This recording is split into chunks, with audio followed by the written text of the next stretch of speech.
Hi guys, how's it going? So today we have a bit of an art challenge today. I'm planning to use all of these supplies on a picture.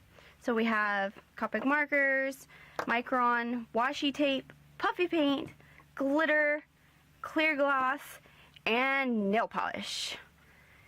But before I start drawing and coloring, I wanted to show you guys the inspiration for this picture that I'm going to be working on today. This little guy, check him out, and he's so cute, is a Microraptor, and it is made by a company called Creative Beast Studios, and they do not only very beautiful work and detailed, you can see all the little feathers there, but these little guys are posable. So his mouth opens, his legs move, his wings move, and his tail is bendable. And I thought he would be such a fun model for a picture. So anyway, he'll be sitting over here watching me draw. Alright, so to the picture I am working on. It's in my sketchbook here, and since we have the Microraptor that we're drawing today, they are found in China, actually, so I kind of wanted to have two things that I am interested in, dinosaurs, and I've been kind of looking at this fashion trend that's been going on called the Koraki, and it's just wear as much pretty shiny things as you possibly can. And I thought, since the Microraptor is about the size of a crow and also shiny on black like one, maybe he would like to, you know, collect little shiny things just like crows do, and so he's trying to take out some of the barrettes from this girl's hair. Alright, so let's get right into this picture. I've kind of developed a little bit of a story for these two. Kind of that they live in this big futuristic city where at some point in the past there has been kind of a Jurassic Park thing going on, so that there are now dinosaurs just around.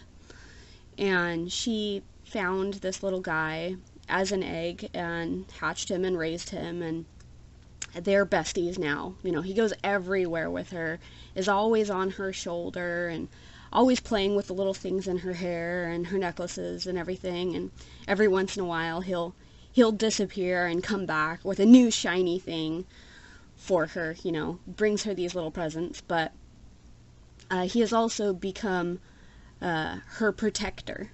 You know, he's always there, and you know, there are some crazy groups in this city, you know, so nobody messes with her because she's always got this little dinosaur on her shoulder, sharp teeth and sharp claws, ready to protect her if anybody tries to mess with her.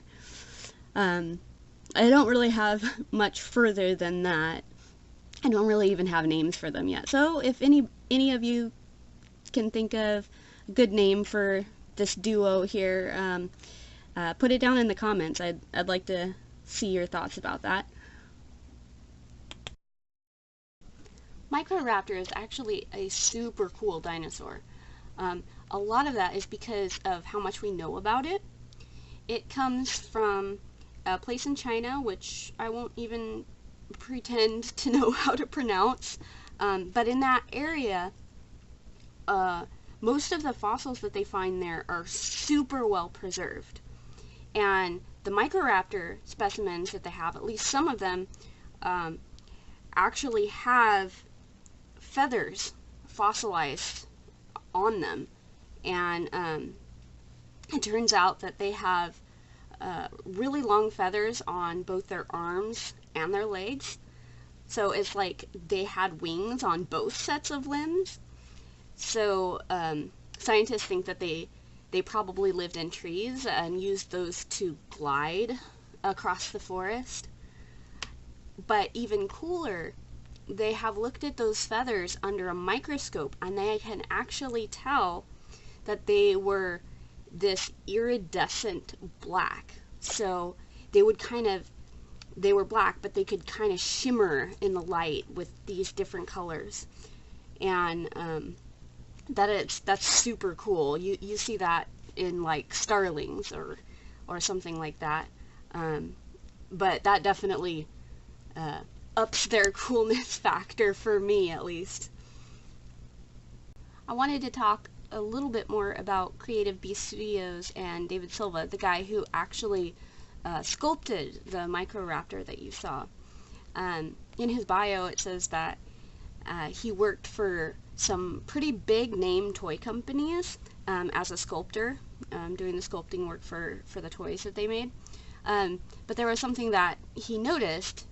It's that you get these super cool, super articulated, posable superhero action figures and monster action figures and all of these other cool things. But when it comes to dinosaur toys, there's kind of two categories. You get the super realistic figurines that are kind of meant to sit on a shelf, you know, and then you get the little kids' toys that are posable but really inaccurate. You know, some of them still drag their tails, and the raptors, you know, they never have feathers. They don't keep up with the new finds, you know. And so he wanted something in the middle. He wanted to create a posable, accurate action figure. And so he actually started a Kickstarter a while back, and so he has this line of a bunch of different species of raptors that I don't remember how many points of articulation they have, but the jaw moves, the tail moves, the tongue moves, the little clawed toes move. So I will actually put a link in the description so you can go check some of those out, because they are just so cool. So here's the picture all done. I hope you liked sitting here with me talking about dinosaurs. I'll see y'all next time.